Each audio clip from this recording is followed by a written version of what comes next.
ang mga kwento ng pag-ibig, kwento ng buhay at kwento ng pag-asa dito sa Barangay Love Stories. Love Stories.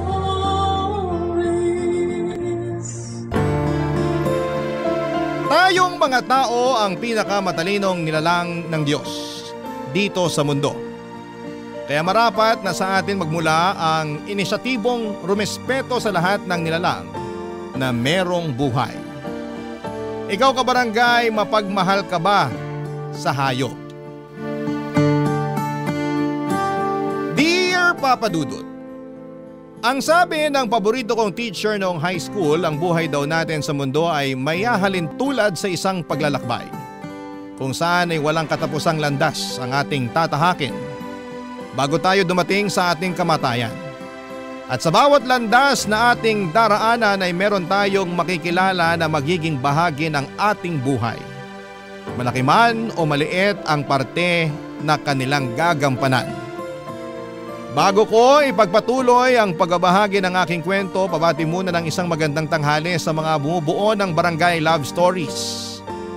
Tawagin niyo na lamang po ako sa pangalang Pabian, avid listener at kabarangay from GMA Cavite. Isa akong private employee at nasa edad 40 na. Ang kwento na ibabahagi ko ay tungkol sa pagmamahal ko sa mga hayop. Bata pa lamang ay palagi na akong nag-uuwi sa bahay namin ng mga ligaw na tuta o kuting, dahilan para madalas magalit sa akin ang nanay Cynthia ko.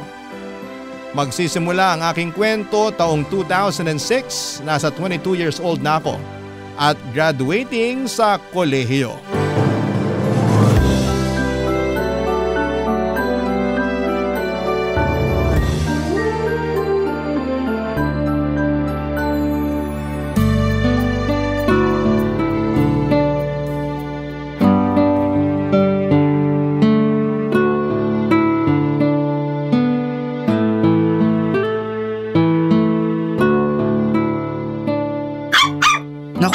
Huwag ka munang maingay, Buknoy. Baka marinig tayo ni nanay. Kulit talaga. Pabian, bakit may dala kang tuta? Nay, binigay lang po sa akin si Buknoy nung may-ari ng tindahan na lagi nating inuutangan. Bakit mo naman yan tinanggap? Namatay daw po kasi yung nanay ng mga tuta, kaya pinamimigay na niya.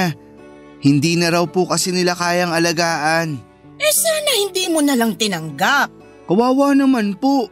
Saka kamukha siya nung namatay kong aso na si Bogart. Tingnan nyo, pareho sila ng kulay. Wala akong pakialam kahit pakamukha niya ni Bogart o si Bogart pa yan. Alam mo namang ayoko ng mga aso rito sa pamamahay natin, pero ang tigas talaga ng bumbu na mong bata ka. Hindi na po ako bata. 22 years old na po ako. Bakit hirap na hirap kang intindihin na ayoko nga sabi ng alagang aso o pusa sa bahay natin? Pasalamat ko na nga lang noon na wala na si Bogart. Tapos nag-uwi ka na naman ng panibagong konsumisyon. Patigilin mo nga yung tuta na yan! Shhh! Huwag mo nang tawalan si nanay, Buknoy. At nakuha mo na talagang pangalanan yung tuta na yan, ano? Hindi ka ba talaga nakikinig sa akin, Pabian? Nakikinig naman po, pero wag niyo naman po sanang paalisin si Buknoy. Wala na siyang mapupuntahan. Kawawa naman po siya. Anong kawawa? Anong walang mapupuntahan? Tuta lang naman yan. Mabuti sana kung sanggol yan, baka naawa pa ako at payagang kang kupkupin natin. Kahit po tuta lang si Buknoy, may buhay pa rin siya. Di ba, Buknoy? Ay, naku, para kang baliw, kinakausap mo pa yung tuta. Sawayin mo nga yan, nakakatakot yung tahol niya. Buknoy, behave na ha. Huwag mo nang tawalan si nanay. Wala naman akong ginagawang masama sa kanya. Kasi nga, naiintindihan niya yung sinasabi niyo sa kanya. Paano niya maiintindihan hindi naman siya tao? Siguro sa tono ng boses niyo at sa ekspresyon ng mukha niyo. Malakas po ang pakiramdam ng mga hayop, lalo na sa mga taong may ayaw sa kanila. Kaya mas lalo kung ayaw mag-alaga ng aso Sige na po, payagan niyo na akong alagaan si Buknoy. Pagsasabihan ko na lang siya at ititrain para hindi maging pasaway sa inyo. Siguraduhin mo lang talaga na hindi ko magiging sakit ng ulo yung tuta na yan Kasi kung hindi may kalalagyan ka sa akin. Nay naman. Wag mo akong manay-nay naman. Tigas ng ulo mo. Sinabi kong ayoko ng kahit na anong hayop sa pamamahay na to pero hindi ka nakakaintindi. Sorry na po, babawi na lang ako sa inyo. Bubunutan ko kayo ng mga uban. Ewan ko sa'yo.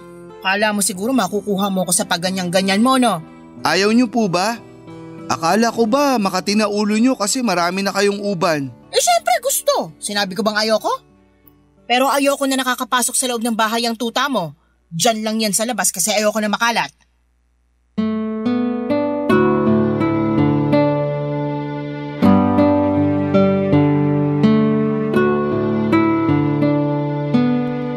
Papadudot, hindi mahiling mag-alaga ng kahit na anong hayop ang nanay ko. Makalat daw kasi lalo na kapag naglalagas ang balahibo at kung saan-saan umiihi at dumudumi. Mapanghirin daw, ginagalis kaya pati siya ay nangangati. Magastos din, alagain pa. Para ka raw nag-anak. Maingay kahit wala namang bisita at naninira pa ng gamit. Ganon kasi ang karanasan namin sa dati kong alagang aso na si Bogart. Tanda ko pa na binigay lang sa akin yon ng matandang magbubuti na nakasalubong ko dahil nanganak daw ang aso niyang babae. Sa kabila ng pagkaayaw ng nanay kay Bogart ay inalagaan ko pa rin siya at tumagal din siya sa akin ng 3 taon bago nasagasaan at namatay. Kaya nga nung nakita ko si Buknoy ay bigla ko naalala yung aso kong namatay. Pareho kasi silang kulay itim at puti, parang patse sa balat na parang baka ang itsura. Pero yung pagkaitim ni Buknoy ay hindi lang sa katawan niya kundi meron din sa ulo at mukha na nakakorting maskara. Dominant color ni Buknoy ang puti katulad ni Bogart kaya naman naisipan ko na baka bumalik sa akin ang namatay kong aso. At yun nga si Buknoy. At kahit mariing tutol ang nanay ko sa pag-aalaga ko ulit ng aso ay wala naman siyang nagawa dahil nga gusto ko. Pero syempre sa labas natutulog si Buknoy bali ginawan ko na lamang siya ng bahay-bahayan sa bakuran namin para hindi siya maarawan at maulanan. Lagi kong binibilinan si Buknoy na mag-behave lalo na pag nasa eskwelahan ako. Bukod kasi kay nanay ay mainit siya sa mata ng tatay-tatayan ko. Mabilis na lumipas ang 2 taon. Malaki na si Buknoy at marami na rin mga nangyari sa akin at isa na nga doon ay ang nakapagtapos na ako sa college. Nagtatrabaho na ako noon sa private company sa Quezon City nang isang gabi. Nang pauwi ako ay nakita kong nakikipag-inuman ng stepfather ko kasama ang mga kabarkada niya sa tapat ng bahay ng isa nilang kaibigan. Inalok pa nga nila ako na tumagay pero tumanggi ako. Ewan pero aandap-andap sa kaba ang dibdib ko sa hindi malamang dahilan. Agad kong hinanap si Buknoy pagka-uwi ko sa amin pero nagtaka ako nang walang aso na tumahol sa akin. At gano'n na lamang ang gulat ko nang makumpirma kong wala siya sa bahay-bahayan niya at nakatanggal din sa leeg niya ang kanyang collar. Doon ko na nga tinanong ang nanay ko tungkol sa kung nasaan ang alaga kong aso.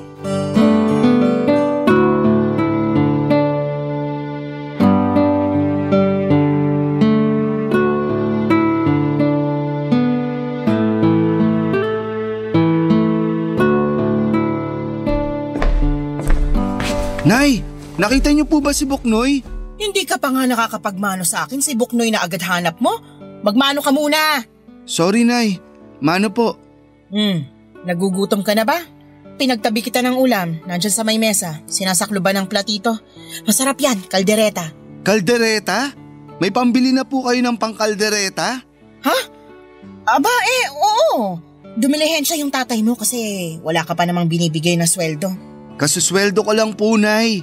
Sa katapusan pa ako ulit sa sweldo. Ang tagal naman. Buti na lang talaga masarap pa yung ulam natin ngayon. Hindi niyo pa po sinasagot kung nasaan si Buknoy. Bakit ba kasi sa akin mo hinahanap yung aso mong yon? Kasi kayo po yung nandito sa bahay natin. Malamang sa inyo ko siya hahanapin. Kasi Ano pong nangyari kay Buknoy? Wala na. Binenta na ng tatay mo dun sa kaibigan niya. Binenta? Bakit niya po binenta? Nakursa na dahan Kamukha raw nung aso mo yung paboritong aso ng misis niya.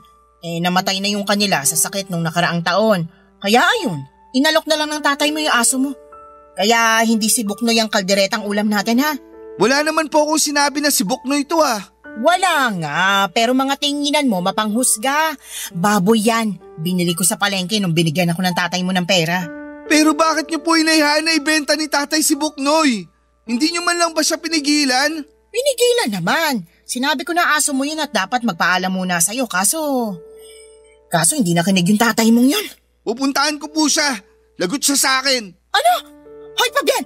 Wag mong gagawin yan! At bakit po hindi? Dapat malaman ni tatay na mali yung ginawa niya. Aso ko si Buknoy at hindi ko siya binebenta. Kilala mo naman yung tatay mo, di ba? Pumapatol yon kahit kanino, lalo na pag napasukan ng alakang sistema. Kaya kung ayaw mong malumpot, gumapang sa semento habang putok ang labi at naliligo sa sarili mong dugo, pumirmi ka na lang dito sa bahay natin. Pero Nay, kailangan kong hanapin si Buknoy. Kailangan ko siyang mabawi dun sa bumili sa kanya. Ang alam ko, lumuwas na sa Maynila yung nakabili kay Buknoy. Bumisita lang naman yun dito sa atin eh. Hindi ko na alam kung saan sila nakatira kaya wala na rin saysay na hanapin mo pa yung aso mo. Tsaka aso lang naman si Buknoy. Hindi naman siya tao kaya huwag ka na mag-aksaya ng lakas. Palibhasa, hindi kayo ang nag-alaga at nagmahal kay Buknoy kaya ganyan kayo makapagsalita. Hindi niya kailangan maging tao para mahalin. Ay, basta. Para sa akin, aso lang si Buknoy kaya hindi ko siya pag-aaksaya ng panahon na hanapin pa. Magpasalamat ka na lang kasi napakinabangan natin siya. Kumita tayo, di ba? Ayan, may masarap tayong ulam dahil sa kanya. Tsaka, dog lover naman yung nakabili sa aso mo. Nangako siyang aalagaan niya si Buknoy. Hirap sa'yo, masyado ka madrama. Pangarap mo ba mag-artista? Kairita ka.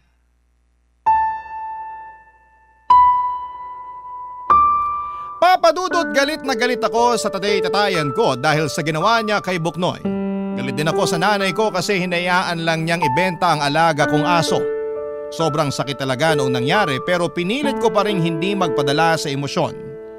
Kilala ko kasing walang sinasanto ang tatay-tatayan ko kaya mas pinili ko na lamang na manahimik at kimkimin ang kalungkutan dahil sa nangyari sa alaga ko. Ang sakit mawala ng aso. Hindi lang naman kasi basta alaga ang turing ko kay Buknoy. Para sa akin ay kaibigan ko na siya. Pamilya at siya rin na nagpapasaya sa akin kapag malungkot ako. Kaya naman mamimiss ko talaga ng husto ang alaga ko. Umiyak ako ng umiyak hanggang sa tuluyan ng napagod ang mga mata ko at nakatulog na lamang ako ng gabing yon. Tapos kinabukasan ay nakangising wagas sa akin ang tatay-tatayan ko. Dahilan para agad kumulo ang aking dugo. Mariing kong kinuyom ang aking kamao at sa isip ko ay binigyan ko na siya ng malakas na suntok sa panga. Pero pinigilan ko pa rin magalit ng araw na yon.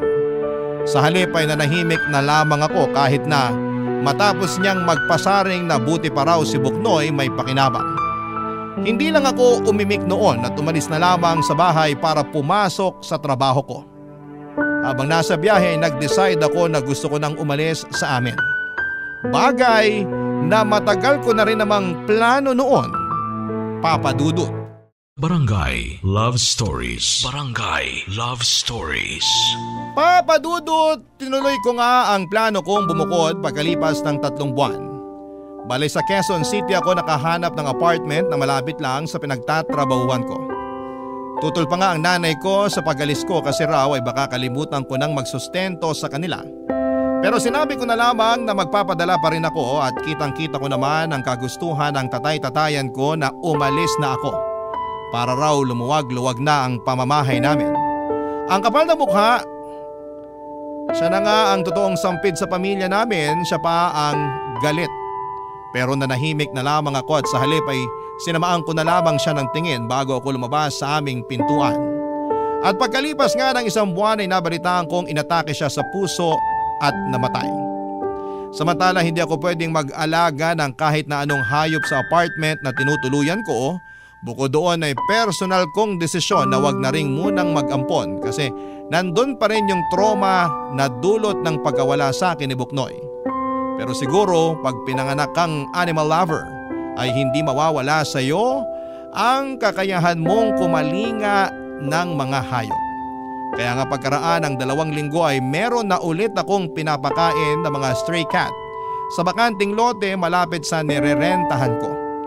Isang araw ay nakakita ako ng post sa Facebook na naghahanap ng mga volunteer, ang isang non-government organization for the stray animals dahil meron silang kapon project. And since rest day ko naman ng petsyang yon ay gusto kong gawing makabuluhan ng araw ko. Kaya nag-sign up ako at doon nga ay nakilala ko si Meryl.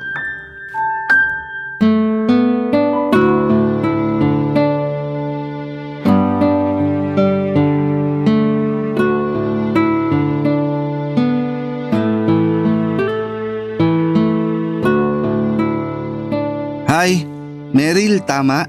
Oo, tama. Ikaw si Pabian? Oo. Tubig, gusto mo? Sige, salamat. Sakto, nauuhaw na ako.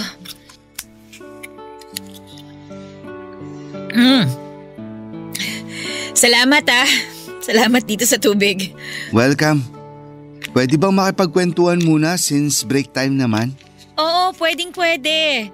Ang busy natin kanina pero masaya naman ako kasi marami ang nagpa-register at nag-participate sa Kapon project natin. Oo nga Pero may ilan pa rin sa mga nagpa-register na hindi pa nakakapunta. Baka mamayang hapon pa yung iba, tirik pa yung araw Baka tinatamad pa silang lumabas.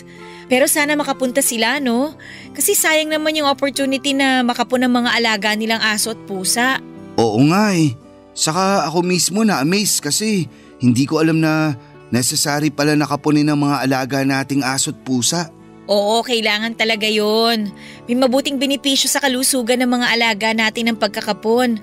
Makakaiwas sila sa mga malalang sakit kasi hindi na nila kailangan pang magbuntis, di ba? Hindi na rin sila maglalalayas ng bahay. Alam naman natin na delikado silang magpagala-gala yung mga alagang aso at pusa, di ba? Nakakalungkot na karamihan sa kanila nasasagasaan lang sa kalsada. Kaya nga mas lalo akong bumilib sa project ng organization natin. First time mo lang ba makapag-volunteer sa mga ganito?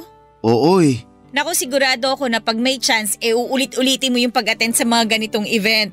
Ako kasi animal lover talaga ako Kahit nung high school pa lang ako, nag-volunteer na ako sa barangay namin. Actually, kahit saan na may ganitong event na malapit lang sa amin. Ang sarap kasi sa feeling na nagagawa ko yung mga bagay na gusto ko. Nakakatulong pa ako sa community. Wow! Dahil sa sinabi mo, lalo akong na-inspire na mag-volunteer. Diba? Ang fulfilling? Oo nga Saka katulad mo, animal lover din ako. Ay talaga ba? Oo. May mga stray cat nga akong pinapakain malapit sa apartment na nirerentahan ko. Hindi ko kasi sila pwedeng kupkupin dahil bawal. Baka palayasin ako ng landlord namin. May mga tao talagang ganun, ayaw sa mga hayop kasi raw marumi, maingay, makalat. Pero deserve rin nilang tratuhin ng maayos, alagaan at mahalin. Wala naman silang pinagkaiba sa mga tao Parehong may buhay at damdamin, kaya parehong mahalaga din. Sinabi mo pa. Gusto mo bang malaman kung anong pangarap ko? Sige, kung sasabihin mo. Pangarap ko na magkaroon ng sariling farm, tapos patitirahin ko rin yung mga stray animal. Wow, magandang pangarap nga yan. Sana balang araw matupad mo. Sana talaga. Sa ngayon kasi mukhang imposible pa Naniniwala naman ako na walang imposible basta mabuti yung hangarin mo. Nakikita ko naman kung gaano ka kadedikado. Pakiramdam ko kasi pinanganak ako para ibahagi sa mga hayop yung pagmamahal na meron ako. Hindi katulad natin, wala silang kakayahang magsalita para masabi na nahihirapan na sila, nasasaktan na sila o kaya naman napapagod na. Mabilis talagang natutunaw ang puso ko pag may nakikita akong mga aso o pusa sa lugar namin na sinasaktan, sinasabuyan ng kumukulong tubig kasi nagnakaw daw ng ulam. Hindi naman nila yung gusto gutom lang sila. Kesa naman saktan, pakainin na lang nila, di ba?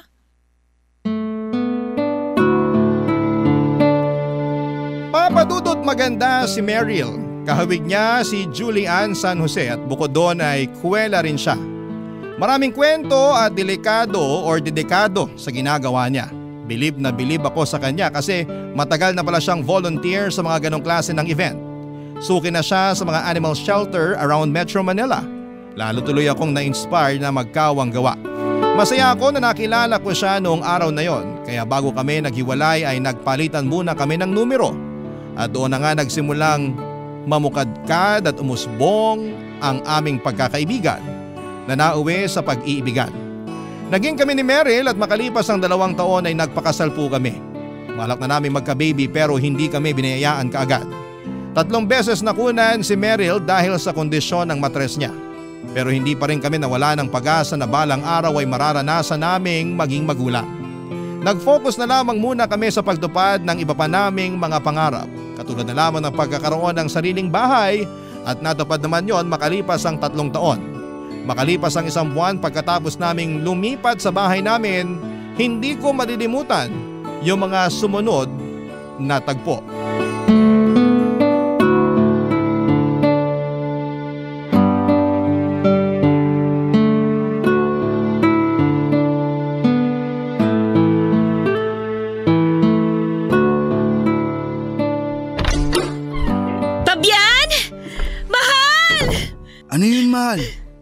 nangyari ba?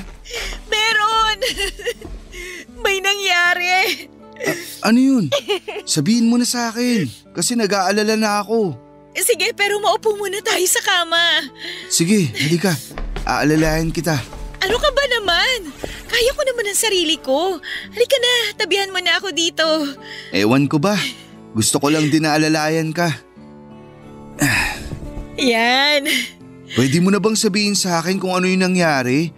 Para hindi na ako mag-alala kasi kinakabahan ako eh.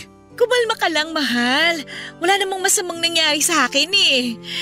Hawakan kong kamay mo ha, para kumalma ka. Yan. Salamat. Kalmado na ako. Unang-una, gusto ko lang magpasalamat sa'yo kasi kahit na ang dami na natin pinagdaanan, nasa tabi pa rin kita at hindi mo pa rin ako iniiwan. Bakit ko naman gagawin yun sa'yo? Mahal kita. At mahal din kita. Naisip ko lang na maraming mag-asawang naghihiwalay kasi hindi magkaanak yung babae. Sa totoo lang, ayaw na rin naman kitang mahirapan pag nagbubuntis ka. Lalo't mababa yung tsansa na maisilang mo ng buhay at ligtas ang baby natin sakaling makabuo tayo. Anong ibig mong sabihin, mahal? Naisip ko na hindi ko na lang pipilitin na magkaanak tayo kasi mas hindi ko kakayanin na malagay naman sa alanganin ang buhay mo. Huwag mo sanang masamain ha. Gusto ko pa rin naman na magka-baby tayo. Pero kung palagi namang nasa hukay ang isa mong paa pag nagbubuntis ka't nakukunan, mas mabuti pang wag na lang nating pilitin. Sa totoo lang, natouch ako dyan sa sinabi mo.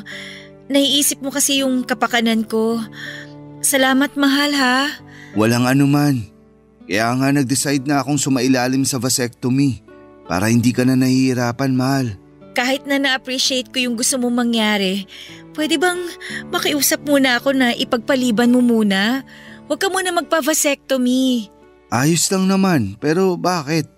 Kasi buntis ako. Buntis ka? Oo! At gusto ko pa rin na ituloy pa rin natin to. Malay mo, ito na pala yung hinihintay natin na anak na sa wakas ay ibinigay na sa atin ng Panginoon. Oo, sige mahal. Subukan pa rin natin. At sana nga tama ka na siya na ang anak na para sa atin. Mahal na mahal ko kayo ng magiging anak natin. Mahal na mahal ka rin namin. Salamat sa pagiging mabuting asawa sa akin at tatay sa magiging anak natin.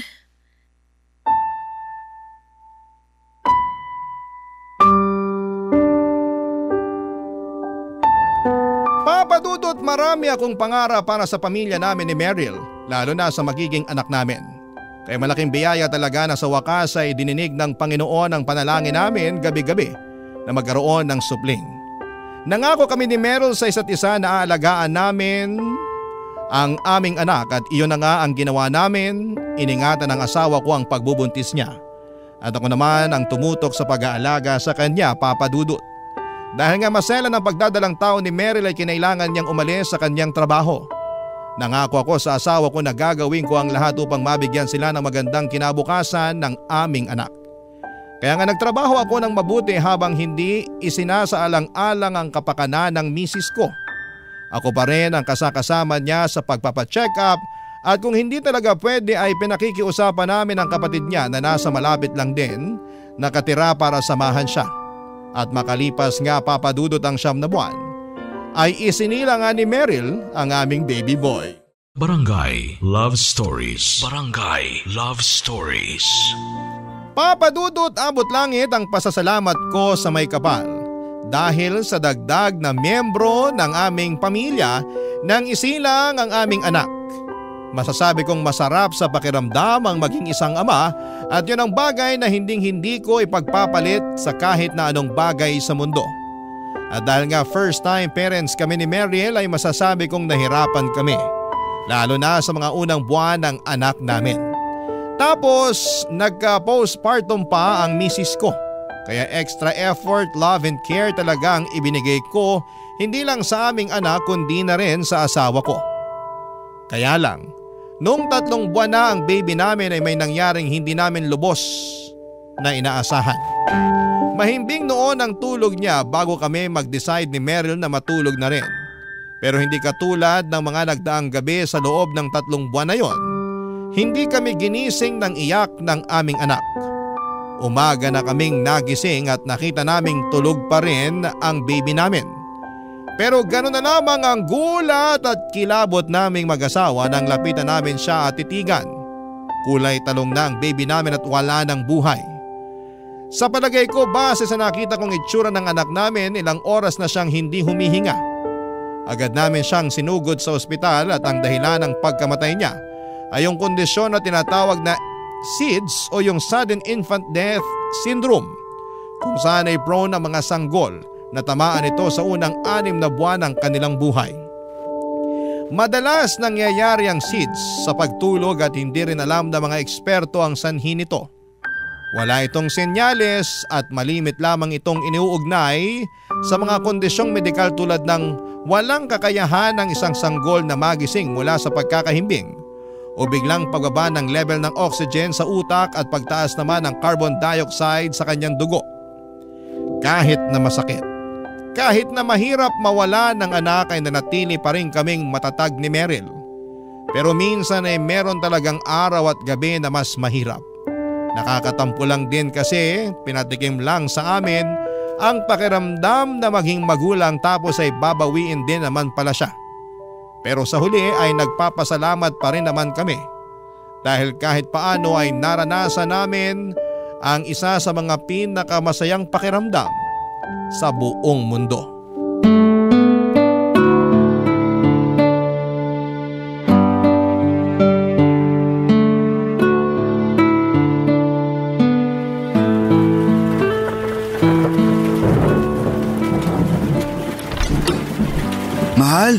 Mahal, dali, halika.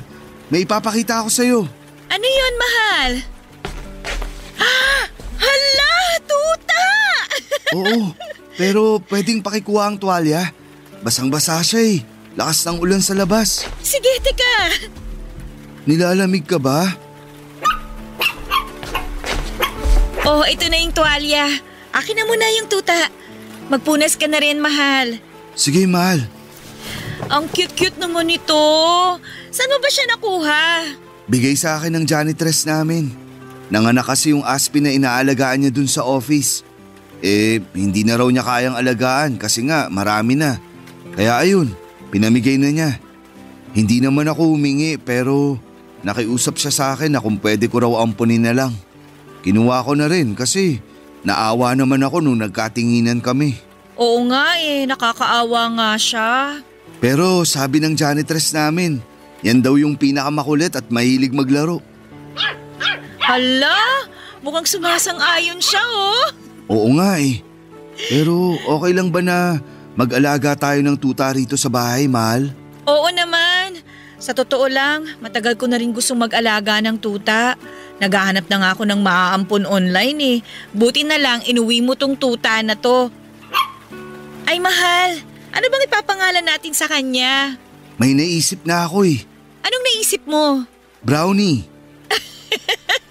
Brownie? Kahit kulay itim at puti itong tuta? Oo, para maiba lang.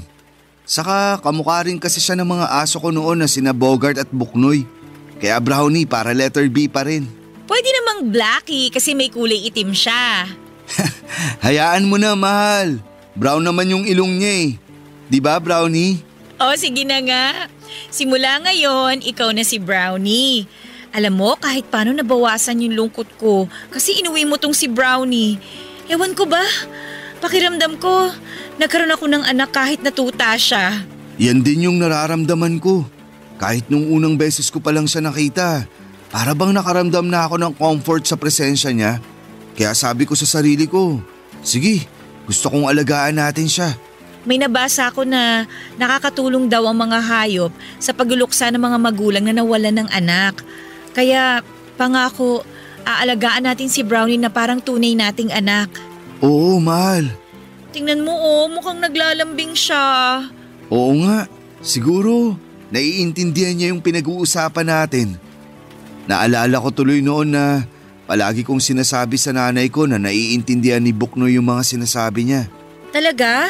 Ano ba yung sinasabi niya? Kung gaano niya kaayaw si Buknoy nung inuwi ko. Tuta pa lang din yun. Magkasing laki lang sila ni Brownie. Tapos syempre, ayaw nga ni nanay na mag-alaga kami ng aso. Nagagalit siya kay Buknoy kaya tinatawlan siya nung tuta ko. Seryoso? Oo, kaya ayun, hindi na lang umiimik si nanay. Pero sa akin na lang siya nagbububunga nga. Kasasabi na ayaw nga niya ng tuta sa bahay. Pero wala rin naman siyang nagawa kasi gusto ko talagang alagaan at palakihin si Buknoy. Parang nakwento mo na kamukha siya nung nauna mong aso na si Bogart. Oo, at ngayon naman kamukha nila tong si Brownie. Malakas tuloy yung pakiramdam ko na iisa lang talaga sila. Tapos bumabalik lang sila sa akin sa ibang panahon para makasama ako. Natin. Parang reincarnation. Kung totoo man yung reincarnation, isa lang ang ibig sabihin nun. Mahal na mahal ka ng mga aso mo para piliin nilang mabuhay ulit at hanapin ka. Papadudot malaking bagay ang pagdating ni Brownie sa buhay naming mag-asawa. Siya kasi ang tumulong sa amin habang patuloy pa rin ang pagluluksa namin sa pagkamatay ng aming anak. Minahal namin siya ni Meryl at bilang kapalit ay sinuklian namin yon nang hindi lang doble kundi tripling pagmamahal. Ibang magmahal ang mga hayop, walang pag-iimbot, walang hinihinging kapalit, sila ang pinakamagandang halimbawa ng mga nilalang na marunong magpatawad. Hindi kasi sila nagtatanim ng sama ng loob. Si Brownie ang kasama namin ni Meryl ng maraming taon. Inilagaan namin siya, minahal at itinuring na para naming tunay na anak. At kahit na dumating yung araw na sa wakas ay binayaan ulit kami ng anak ng asawa ko, ay hindi nagbago o nabawasan ang pagmamahal namin kay Brownie. Kasama namin siya sa bawat milestone ng anak namin dahil miyembro na siya ng aming pamilya. Pero pagkalipas ng 8 taon ay dumating yung araw na kinakatakutan namin. Ang araw na kailangan na naming magpaalam kay Brownie, Papa Dudut.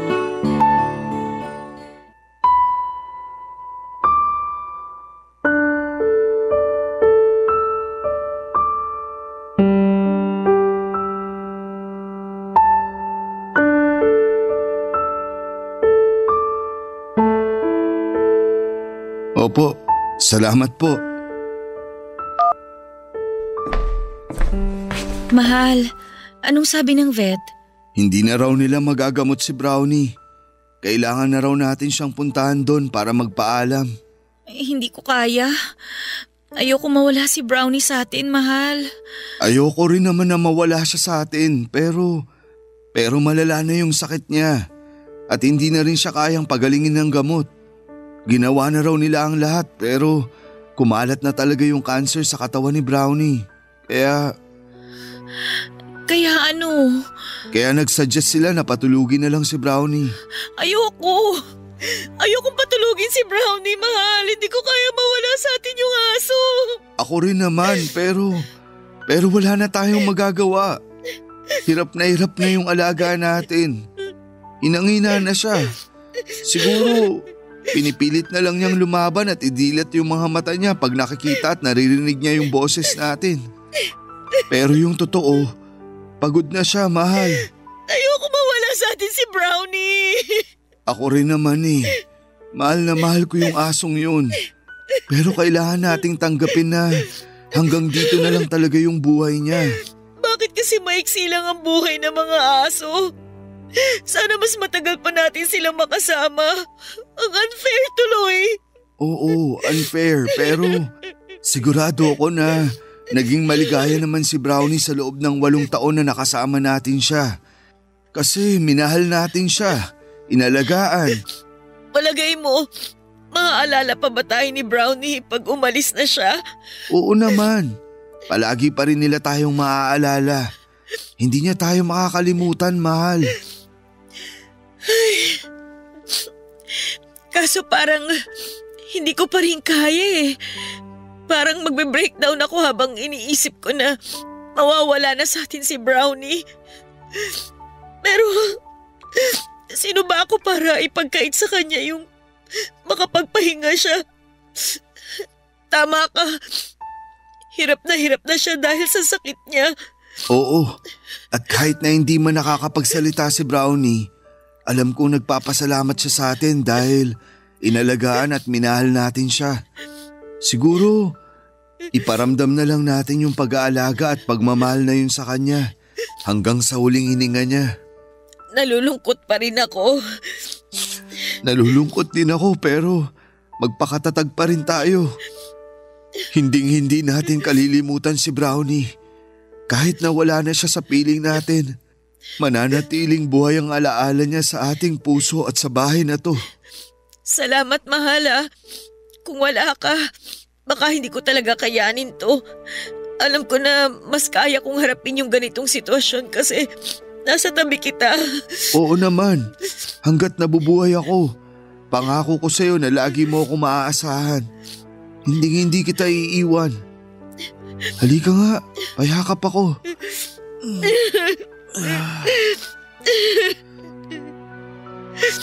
Kumusta ang pakiramdam mo? Tingin mo, kaya mo nang pumunta sa klinik para makita si Brownie? Oo, kaya ko. Kaya lang Ano? Ano sa palagay mo? Maganda kaya na patikimin na natin siya ng tsokolate? Gustong-gusto niya kasi yung amoy nun eh. Pero bawal naman sa kanya, di ba?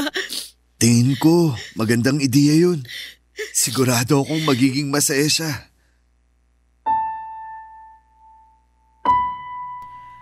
Papadudot na diagnose na may lymphoma si Brownie at mabilis na kumalat ang cancer cells sa katawan niya. Dahilan para manghina ito, papadudot. At sa loob lang ng 4 na buwan simula nang malaman naming may cancer siya, ay hindi na bumuti ang kalagayan niya. Sa huli ay nag-decide na lamang kami ni Meryl na patulugin na ang pinakamamahal naming alaga upang matapos na ang paghihirap niya. At hanggang sa huling hininga ni Brownie ay pinaramdam namin sa kanya kung gaano namin siya kamahal. Mahirap mawala ng mahal sa buhay, tao man yan o alagang hayop. Pero parte talaga ng buhay natin ang kamatayan. At papadudot wala tayong magagawa kundi ang tanggapin yon ng maluwalhati sa ating puso. Kahit na masakit at napakahirap. Iyak kami ng iyak ni Meryl nung nawala si Brownie. Pero alam namin na mananatili siyang buhay sa aming mga puso. Hindi namin siya kalilimutan at iisipin na lang namin na masayang-masaya siyang naglalaro sa tulay na bahaghari kasama ang iba pang mga hayop na wala na sa mundong ito. Sa kasalukuyan ay maayos ang pamilya namin ni Meryl at hindi pa rin kami tumitigil sa pagbobolontaryo sa mga animal shelter at mga kapon project upang makatulong hindi lang sa mga hayop kundi maging sa komunidad. Kaya nga ang masasabi ko lang ay maging responsableng pet owners tayo. Mahalin at bantayan natin ang mga alaga natin. Huwag natin silang saktan, pabayaan o itakwil dahil katulad natin ay mahalaga rin ang buhay na meron sila. Maraming salamat po papadudot sakaling mapili po ninyong basahin ang kwento ko sa Barangay Love Stories. Sana kahit paano ay meron akong nakumbinsing mga kabarangay na mag-volunteer sa mga animal shelter. God bless po sa inyong istasyon. At maraming salamat po sa inyong lahat. Ang inyong forever kapuso at kabarangay, Fabian. Barangay Love Stories. Barangay Love Stories. Anong say mo sa Barangay Love Stories na ito? Pagkwentuhan natin sa comment section yan. Nagustuhan ng iyong napakinggan? Ituloy yan via live stream sa www.gmanetwork.com/radio. Barangay LSD. In Mega Manila, 97.1. Forever.